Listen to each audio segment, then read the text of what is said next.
Ada tu masa Mami jumpa Datuk Ali Syukri, dia kata yang ni RM5 je, yang ni RM5. Murahnya. Ya, yang ni RM10 je.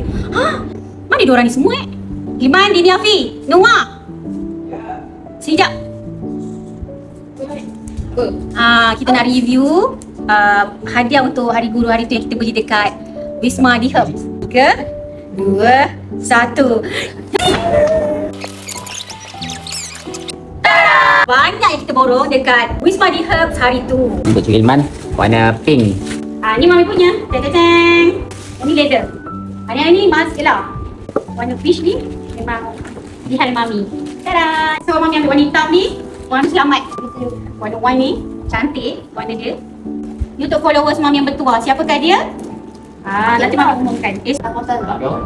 Untuk kelas mengaji malam. Berita baiknya ada cabutan bertuah dengan barangan kemas. So korang semua jangan lupa untuk datang dan serbu beramai-ramai ke Wisma di Hub sebab ada barangan berharga serendah RM1. Pastikan korang grab semua barang yang Datuk dan Datin bagi promosi pada 22 sampai 24 hari bulan 5 ni. Mami dapat tahu ada harga handbag bernilai RM5 je. RM5 je. Mana nak dapat beg RM5? Kat mana-mana tak ada kan?